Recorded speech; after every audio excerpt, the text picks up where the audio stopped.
There are two ways of joining the motifs in the Fluid Frills Scarf. The first one is to work the teardrop motifs all the way to round 6. Round 6 is this frilled edge, shown here and here. And then to join the motifs along the side, using the same colour as round 6, and also to complete a border along the top edge of the scarf and the opposite end of the scarf using the same colour. The other way is to work the borders, row 6 and the joins all at the same time, joining as you go. To do this, you need to complete all of your motifs until row 5 and collect them all together, and then start working the join so that you assemble them, joining and completing row 6 at the same time. We'll start by looking at the first of those, because you can see I've already worked row 6, the frilled edge, on both of my motifs. So I'm going to start by working the border along this edge here with a slip stitch in each of the stitches of this side, and then I'm going to work the join with slip stitches in the back loops of both motifs at the same time, from the pointed end of this one and the round end of this one to the pointed end of this one and the rounded end of this one. And that way round 6 and the border will join up, and there will just be a small gap at the end of 3 to 4 stitches. Let's turn the motif round to start working the slip stitch edging. So I'm going to be working it starting in second slip stitch.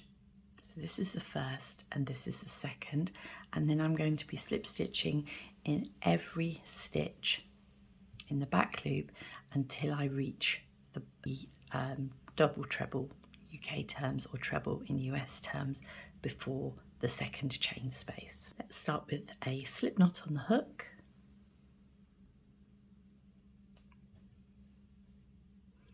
Find the second of the slip stitches in the row 5. So that's the first slip stitch, and this is the second slip stitch. So I'm going to work into the back loop only. I'm not working through the whole stitch, just through the back loop only, and I'm working a slip stitch there, taking care not to make it too tight. And I'm going to do that in each of those stitches on the final border of round 5 until I get back to the start of round 6. It gets a little bit easier once you start working into the stitches rather than the slip stitches, as they're a little bit stretchier. So we're just coming up to the last few stitches that we need to work into. We're also working into the back loop of the chain there before the chain space, and finally into that UK double treble or US treble here.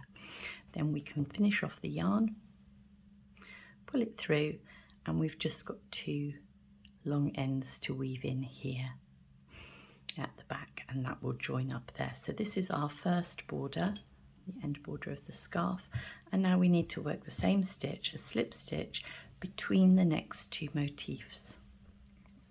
So we'll be working along this edge of this motif and this edge of this motif, imagining that it's filled with the same colours as the other one. So we're going to start again in that double treble between the first and second chain space, and we're going also to work into the slip stitches on the pointed end of the other one, starting in the second slip stitch, not the first one. Have a slip knot on your hook, work into the back loop of the double treble, and with the yarn underneath, work through that second chain. There's the first, there's the second, into the back loop. Pull the yarn through,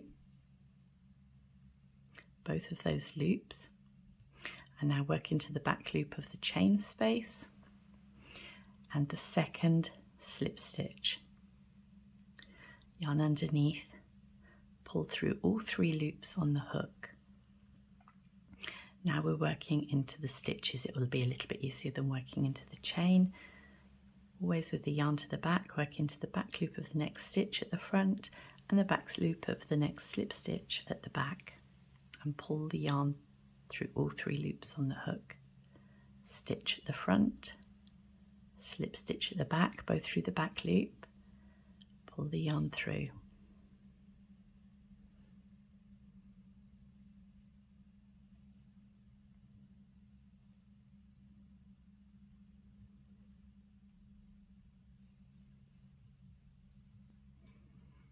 And you're going to do this all the way to the end, taking care that you don't twist your motif. And you're going to stop when you're between the first and second chain spaces on the wide end of one motif and in the second slip stitch from the end in the other motif. If you find you've miscounted your stitches and you're a little bit further away from the pointed end of one motif, when you reach the frilled border on the other motif, it doesn't matter too much. So we've now reached the pointed end of the front motif and the wider end of this back motif. We're now wanting to work into the next few stitches to join them together. We're just going to work into the front slip stitch and the back back stitch as we are going along. Not too many more of those.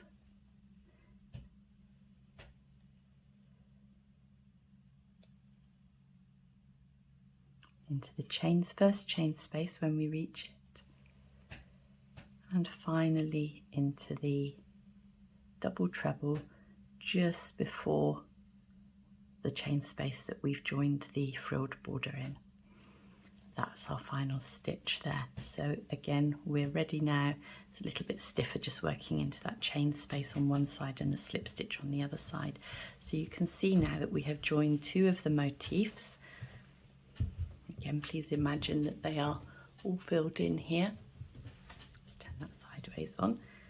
We do have a lot of ends to weave in though. You can see how many there are just at this corner, and there are also 2 here and 2 here.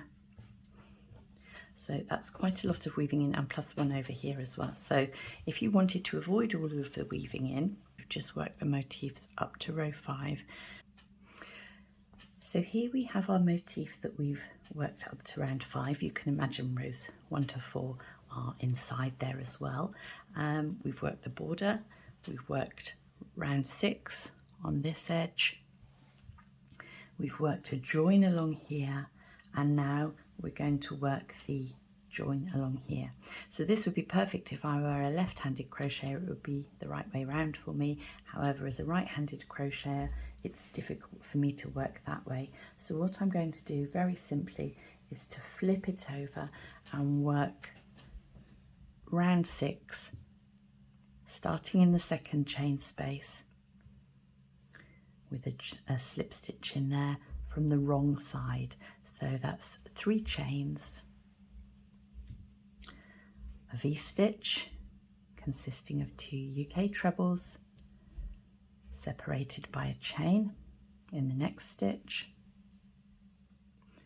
a chain between the V-stitches, skipping the chain space and working a V-stitch, and in US terms the V-stitch is a double crochet, a chain space and another double crochet. And what you'll also notice here is I'm not working in the back loop, I'm working in the front loop, and that's because when I turn it over that will become the back loop. So another chain space here, another V-stitch in the front loop, chain, another stitch in there to complete the V-stitch, So I'm going to turn this over so you can see how that looks, and it's not really very different at all. If you compare the frill on this edge and the frill on this edge, you'll find that they're very similar. Crochet stitches do look a little bit different from the back, but because this is very ruffled, it's going to be sitting in a very scalloped manner, and even the row before is ruffled, so it's going to be sitting somewhat like this when you wear it. It's not going to be noticeable that you've worked some from the back. And another way of joining them would be to sew them together as well. So if you wanted to sew them together, and that way you could hide some stitches behind there and work your joins as you go anyway. You could work along here and then sew along there. Work along here and sew along there. So that would be a third way of doing it. It's not a method I've tried. If you wanted a stitch that looks like this, you'd use a chain stitch, but otherwise you could also join them with a running stitch or a whip stitch or anything else. It would look a little bit different. So that's a third option for joining there. So enjoy making your Fluid Frills Scarf, and I've got some other videos as well talking about colour choices, so feel free to have a look at those, and about how to create a less ruffled scarf if that's more your kind of thing.